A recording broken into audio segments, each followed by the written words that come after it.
Hi guys, Honor Weber here, and welcome back to the 17 spooky dramatic readings for counting down to Halloween and all that jazz. And today we're getting into a book that I have previously read. I really enjoyed it, and the reason why I read it mainly was because I liked the Her Interactive computer game that was based off this book so much, and I actually like the book maybe a little bit more than the game. I like them both in their own right, but I think I like the book maybe a teeny bit more.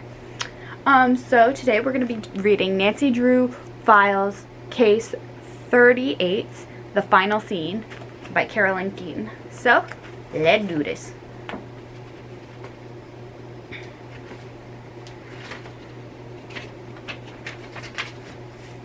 Chapter 1. Bess, will you stop messing with your hair? You look great. And what's more important, Brady will think you look gorgeous. Nancy struggled to make her voice heard above the screams of hundreds of teenagers crowded outside River Heights Century Cinema Theater. Her blue eyes were twinkling with amusement as she watched her friend Bess Marvin toy with her long blonde curls. Bess's cousin George Vrain was gently lifting and dropping one of Bess's curls. You must have a whole can of mousse on your head, George said, running a hand through her own short dark hair. A hurricane couldn't budge your hairdo. Bess fiddled with the clip-on rhinestone earring that kept slipping off her right ear. Come on, guys, she said. The last time I saw Brady Armstrong, I was just a chubby little freshman, and he was a handsome, sophisticated senior. Now that he's a famous movie star, I want to look really good for him. I can't believe you're still in love with him after all these years, George teased. 90% of the female population is in love with Brady Armstrong, Nancy said, as the three friends headed for the front of the theater. And the other 10% is blind, Bess observed, staring at a life-size movie poster at the side of the main entrance. Nancy watched Bess take in the photo of Brady, dressed as the Space Knight. Jonathan Ryder. He was wearing the white spacesuit and holding a glistening laser sword that he had become famous for. Night of the Venus Moon was his latest movie, the third in a series of sci-fi adventures starring Brady and a beautiful redhead actress named Deirdre Mikuláš. Don't you wish you were Deirdre? Just for 10 minutes? Bess continued to gaze enraptured at the poster. George laughed and nudged Nancy. Bess has it bad. Nancy nodded. She does. But can you blame her? He is gorgeous. Just look at his green eyes and all of that wonderful black hair. Still, he isn't as cute as Ned. Now that's loyalty, George teased. Bess and George laughed, but Nancy found herself missing her boyfriend, Ned Nickerson, terribly. He was the only guy she had ever truly loved, but she didn't get to see him too often because he was a student at Emerson College. She could hardly wait for his next break. Ned's cute, but Brady's what I'd call a hunk, Bess said, her eyes still revid to the photograph. Apparently you're not the only one who thinks so, George added, eyeing the crowd of girls behind the police barrier that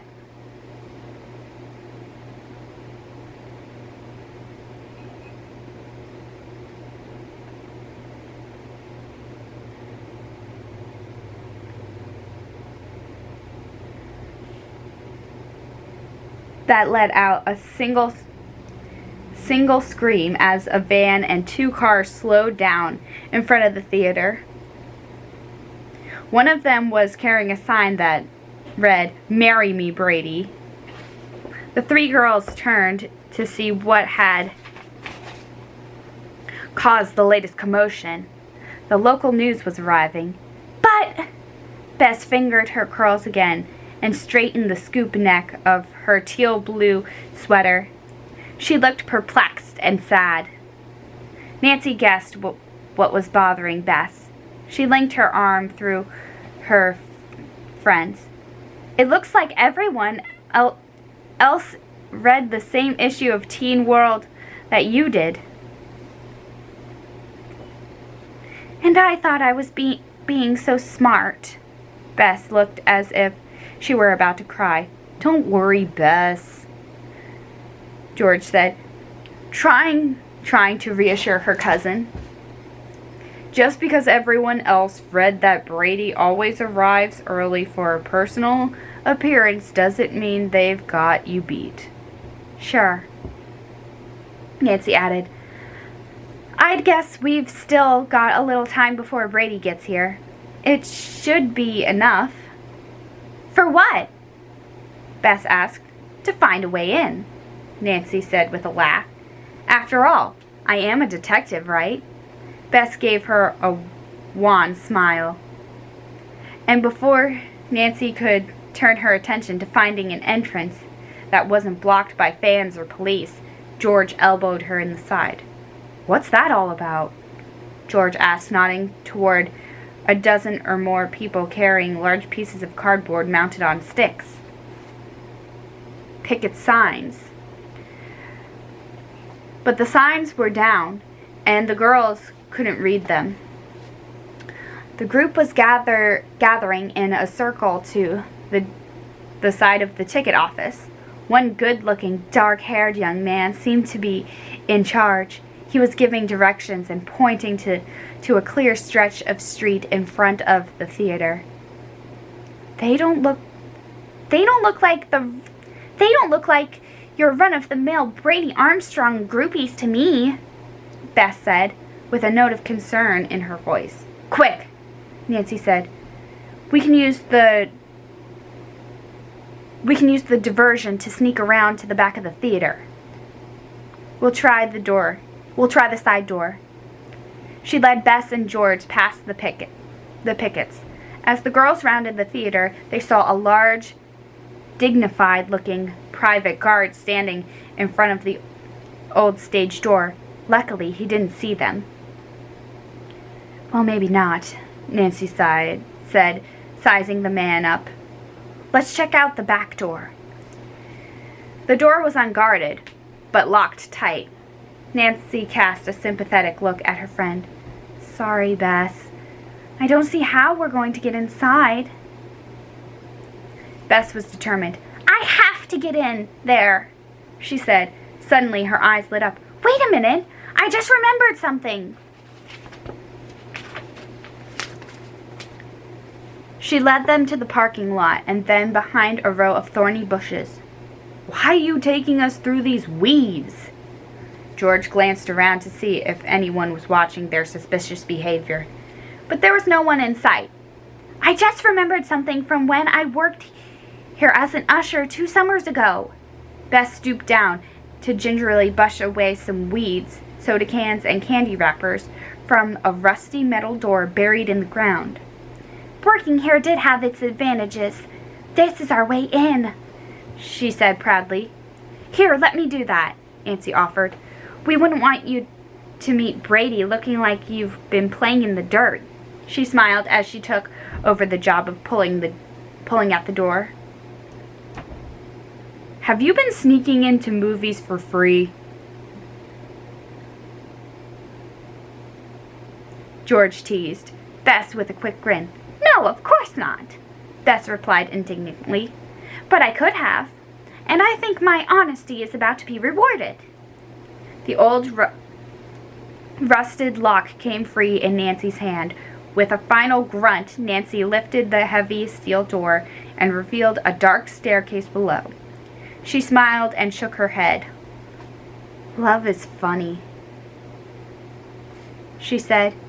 You wouldn't break into the theater to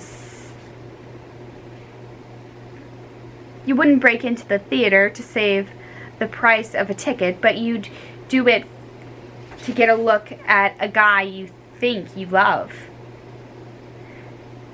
Does that make this a crime of passion?" George asked innocently as she led them down the dark stairs. "Oh, stop it, you guys," Bess said, carefully choosing her footing. She was wearing high-heeled sling-back pumps for the occasion, and with all the excitement, she wasn't too steady on her feet. "I just want the chance to see him alone for 2 minutes. I have to know if he remembers me after all this time." Nancy reached into her purse and pulled out a small but powerful penlight. They were in the basement of the theater, a dark, damp, musty place that smelled of mold and decay. Nancy cut a path with her flashlight through the maze of boxes, old trunks, and stage props that had collected over the years from community theater productions. On the far side of the room was a staircase. "Oh, Nancy," Bess said as she looked up the stairs. "I'm so excited. I think I'm going to faint. Just think, a chance to meet Brady Armstrong again." George glanced at Nancy and slowly rolled her eyes as they trailed. Bess trailed Bess up the stairs. Bess nudged the door open and peered up and down the hallway. "The coast is clear," she said. "Let's go." With Bess in the lead, they sneaked down the hallway to the dressing rooms. 2 doors were marked with gold stars. "Well, this must be the place," Nancy said, pointing to the letters that spelled out Brady's name. She glanced over at Bess and saw that her face was pale beneath her pink blush. "Are you okay?" she asked. "Sure," Bess said as she forced her breath out in one long stream. "Just a little nervous, I guess. Do you think he'll remember me? Do you suppose he'll get mad at me for barging in on him like this?"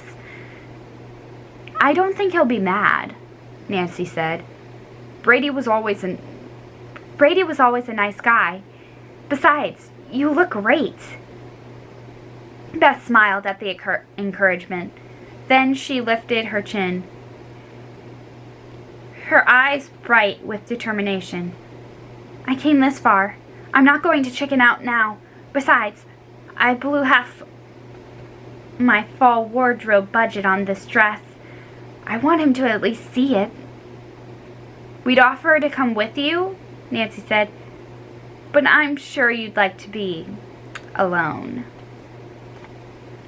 Bess grinned and waved her hand to motion them away. "Thanks anyway, but I'll sink or swim on my own. Will you wait for me? I'll come find you when I'm finished. Wish me luck." George looked her cousin up and down, appreciating Beth's teal blue sweater with its silver sequins and gold bangle bead trim. "You don't need luck. You look great. Knock on his door and knock him dead." Nancy and George walked further down the hall toward the women's dressing room, giving their friend a chance to be alone with her nervousness and her heartthrob. Halfway down the hall, Nancy and George turned to watch as Bess knocked once, then again. No one answered. As she was raising her hand to knock once more, they all heard voices floating down the hall from the stage. The shuffling of feet and droning of voices sounded like 8 or 10 people moving toward them. Nancy knew Brady and Deirdre had to be at the center of the group. Bess is ducking into his room, George said, shaking her head. Boy, she's really got nerve when it comes to guys. Nancy looked on in disbelief. She actually went inside? Well, I don't want to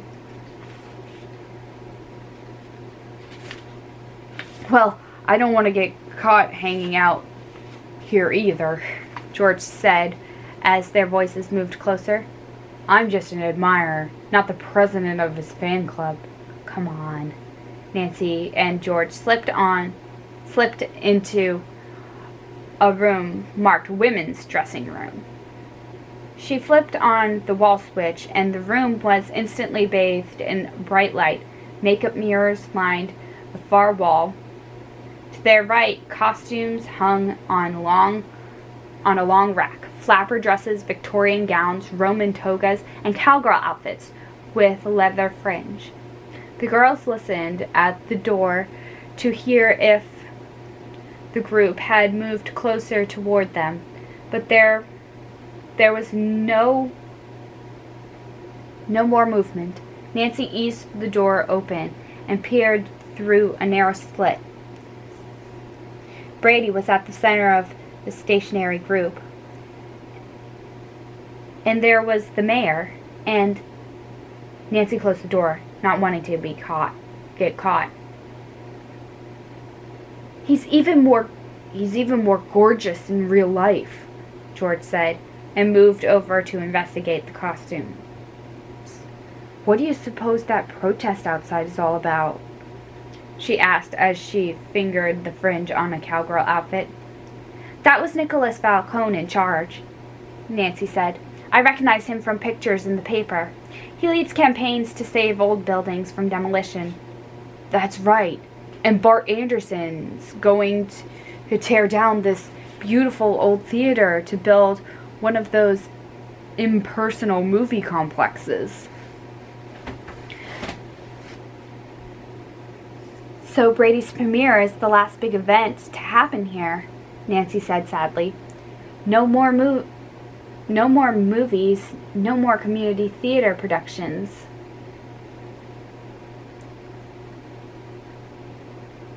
The girls waited and listened for a few minutes. They heard the group start their goodbyes and began to move off. Then the sound of screaming teenagers filling into the auditorium, masked all other sounds. The chants of Brady, Brady, Brady that had started outside the theater were now louder and more impatient. Finally, a voice over the PA system began the introduction for Brady Armstrong's new movie, and everything became quiet except for a couple of goodbyes in the hall.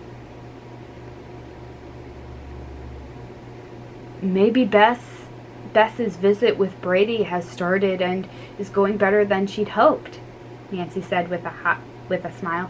Maybe that new dress did the job, and he's on his knees at this moment proposing.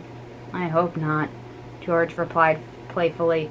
If he even touched her hand, she'd faint. If he proposed, she'd drop dead in her tracks of heart failure. On the other hand, she might be. The sound of a single male voice crying out in the hallway interrupted Nancy. Help! Somebody! Help! Get the police! Nancy and George ran out of the dressing room and straight into the object of Nancy's affection. Brady Armstrong, in the flesh, was standing in the middle of the hall. His normally tan face was white, and his green eyes were wide with shock. He was having trouble breathing. What is it? Nancy asked, a sick feeling in her stomach. Are you all right? In there. He pointed back to his open dressing room. I walked in, and someone attacked me, wearing a ski mask. I was grabbed around the throat. he finally got out. George and Nancy looked at each other. Their faces quickly turned as white as Brady's. "There was someone else in there, too," Brady added, gasping to catch his breath. "A blonde girl. And she's still in there with that maniac." Chapter 2. Bess! George and Nancy raced for the dressing room, but Brady pushed ahead of them and ran into the well-lit room first. Nancy blinked, not from the bright light. She couldn't believe what she was seeing, or rather what she wasn't seeing. The mystery strangler wasn't there, and neither was Bess. Nancy turned to Brady. "Where are they?" Brady looked thunderstruck. I don't know. They were right here a minute ago, and..." George was already searching for her cousin. She looked behind a leather sofa, behind the heavy oak dresser, and behind an antique dressing screen. "Bess!" Nancy and George cried out together. "Where are you?" Only thick silence answered them. "I take it she's your friend. I should never have left, but I was so dazed that I just..." Brady couldn't finish his sentence. Nancy could tell he was upset, as they were. "You couldn't know," Nancy said. She tried to be as reassuring as possible. "Aren't you Nancy Drew? I remember you from school," Brady said. "Uh-huh. And our friend is Bess Marvin. Do you remember her?" Brady nodded and looked even more devastated. Nancy searched the room once again. There had to be a logical explanation. "Look, she's got to be here," George said, trying to trying to be her practical self. Still, her shaky voice told Nancy how worried she really was. "You said she was in here with the person in the ski mask. You never left the hall, and we joined you almost instantly. There's only one door leading out of this room, therefore..." As George turned to point at the door, Nancy saw 3 people standing on the threshold. Deirdre McCulloch, Joseph Hughes, who had worked at the theater for years, and another man in a burgundy sports coat, whom Nancy had never seen before. Behind this threesome stood an even larger crowd of people. 2 men with cameras slung over their shoulders, a woman with her hands full with what Nancy knew were makeup cases, and a teenage boy. A suitcase in one hand and 2 garment bags in the other. They looked bored and quickly set their equipment down and talked amongst themselves. Apparently they were used to waiting and hadn't heard Brady's screams for help. Brady rushed over to the man in the burgundy sports coat. "You're not going to believe what just happened. Someone in a ski mask tried to nab me, but he or she got this girl instead. Now we don't even know where they are, and..." Deirdre gasped and put her hand over her mouth. "Oh no!" she managed to say. "What?" The man's face turned to a deep shade of crimson that nearly matched his jacket. "What are you talking about?" he asked. Joseph looked over at Nancy and George, whom he knew, and said, "What's going on here, girls?"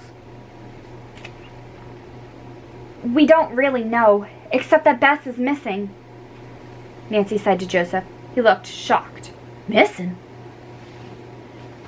Nancy nodded and went over to Brady, who put a comforting hand on his arms. "Brady, can you tell us exactly what happened?"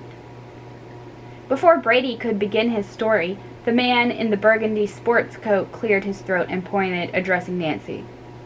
"I'm Simone Mueller," he said.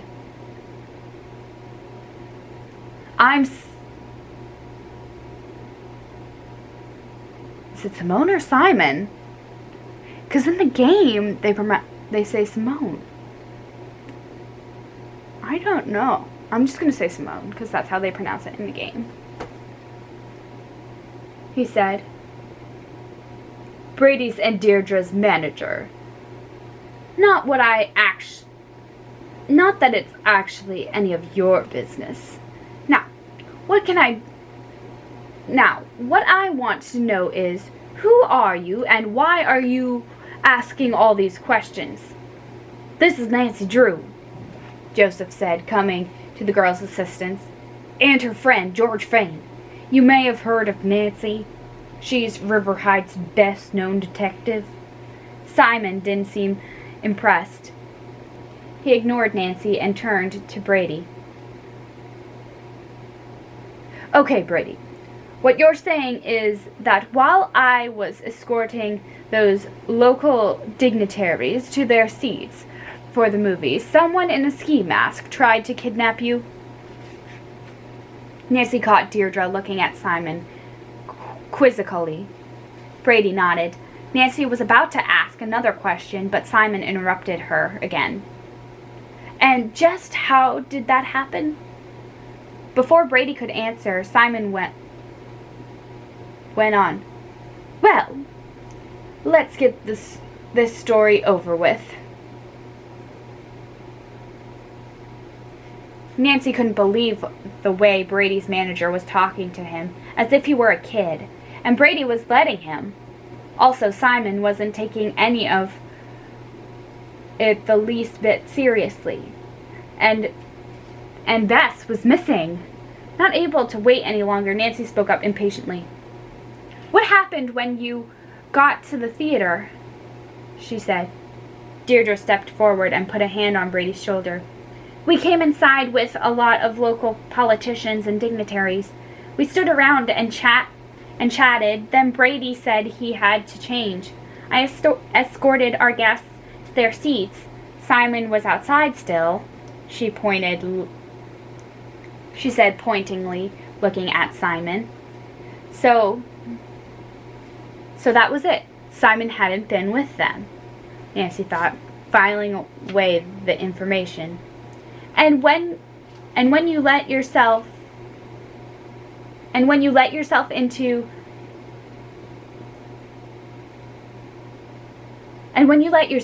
your room, exactly what did you see, Brady?" she asked.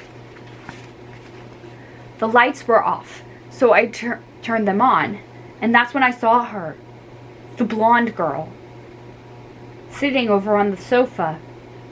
She had a gag in her mouth." Out of the corner of her eye, Nancy saw George shudder slightly. Bess's situation was even worse than she imagined. "I think I asked her something like, 'What was she doing here?'" Brady continued. "That was when the man in the ski mask attacked me." "Was this person a man?" Nancy asked. "Well, no, I don't know, actually," Brady said after considering. "With that mask on, I didn't see a face, but I thought it was a man. He grabbed me around the throat, but I pushed him back and he lost his balance. Then I ran into the hall to get help." Brady shook his head and dragged his fingers through his thick black hair. "I wish I had done something more to help that poor girl. She looked so scared, but I thought I needed help." He gave Nancy and George a long look. "You don't know how rotten I feel about this." Nancy found herself staring into Brady's green eyes. He really